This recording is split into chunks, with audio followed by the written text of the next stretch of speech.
یەکێکە لە خوێنەرە بەردەوامەکانی کتێبەکانی مامۆستا عەلی باپیر هەر بۆ ئەو مەبەستەش سەردانی خانەی ڕەنوێی لە پێشانگای نێودەوڵەتی کتێب لە سلێمانی کردووە. ئەحمەد محەممەد سەنگاوی یاساناسە و دەیەوێت لە ڕێگەی نووسینەکانی مامۆستاوە دنیابینی بۆ یاسا و کاروباری دەوڵەت ببینێت. ئەحمەد لە تەمەنی 13 ساڵیەوە ئاشنا بۆ بە کتێبەکانی مامۆستا و لە بەردەم مایکی پەیامدا باس لە گرنگی نووسینەکانی مامۆستا وەک نووسەرێک دەکات. مامۆستا توانیوێتی لە چەند بوارێکی جیاوازە ئەسپی خۆی تاو بدا لەو بوارانەیە لە ڕووی نووسینەوە و نقطە بخاتە سەر پیت لەو بوارانەدا، هەم لە بواری دەوڵەتداری کە کتێبێکیە بە ناوی ئیسلام و دەوڵەتداری، هەم لە بواری خوێندنەوە بۆ باڵین تەوژمەکانی سەردەم وەزایدەن لە ڕووی تەفسیرەوە کتێبێکی دەوڵەمەنی هەیە. ینی ئەگەر بڵێن لە ناو کووردا کەس نەیتوانی وە تەفسیری ئاوە بە پێز و گەورە بنووسێ، ینی قسەکەمان نابێ بە ناڕاست. یەکەم جارە تەواوی کتێبەکانی مامۆستا عەلی باپیر لە پێشانگای کتێب لە سلێمانی نمایش دەکرێت و خانەیەک بە ناوی مامۆستاوە دەناسێنرێت. ئەم هەنگاوەش خوێنەرانی دڵخۆش کردووە.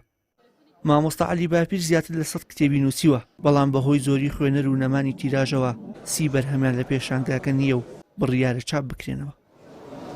کتێبەکانی مامۆستا عەلی باپیر هیچ قازانجێکی نەخراوەتە سەر، تەنانەت تەفسیری قورئانی بەرز و بەپێز لە سەدا 50 تێچۆکەشی داشکاندنی بۆ کراوە و بۆ کۆی بەرهەمەکانی دیکەش لە سەدا 30 داشکاندن کراوە. ئەمە وەکو دامەزراوەی ڕەنێو بۆ جارێک کەمینە کە بەشدار دەبین لە پێشانگای نێودەوڵەتی کتێب لە سلێمانی و بۆ جارێک کەمیشە کە جەنابی مامۆستا عەلی باپیر بیرمەند و نووسەری کورد بەشدار دەبێت وەکو نووسەرێکی سەربەخۆ. ئێمە لێرە بە زیاتر لە 7 ناونیشان بەشداریمان کردووە. ئەم کتێبانە هەندێکیان مەوسوعان، یەکێک لاوانە مەوسوعی قورئانی تەفسیری قورئانی بەرز و بەپێسە کە 33 بەرگە. پێشانگاکە بۆ ماوەی 11 ڕۆژ بەردەوام دەبێت و ستافی خانەی ڕەنوێش لە چاوەڕوانی خوێنەراندان تا بە باشترین و شیاوترین ڕێگا بەرهەمەکانی مامۆستا بە خوێنەران ببەخشن و هەمووان لە زانست و بۆچوونەکانی مامۆستا بەهرەمەند ببن.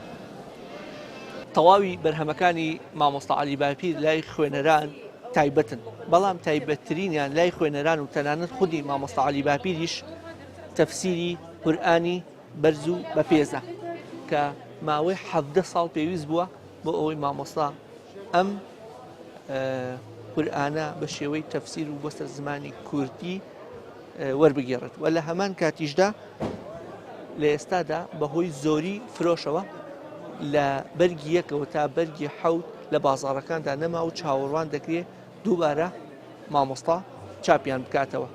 تەواوی قورئان و تەفسیرەکەش لە 33 بەرگە کۆکراونەتەوە. لە پاشان کتێبێک یاخود پەرتوکێکی دیکەی مامۆستا زۆر لەلایەن خوێنەرانەوە پێشوازی لێ دەکرێت، ئەویش کتێبی ئەشکەنجە و زیندانە کە لەلایەن هاوژین عومەرەوە ئامادە کراوە و لە ئێستاشدا بۆ زمانی ئینگلیزی وەرگێڕاوە کە باس لە دۆخ و ژیانی مامۆستا دەکا لە ماوەی 22 مانگی زیندانیدا کە بە دۆخێکی دژوار و سەختدا کاتەکان و ڕۆژەکانی ژیانی گوزەراندووە. وشیار محەممەد، کەناڵی ئاسمانی پەیام، سلێمانی.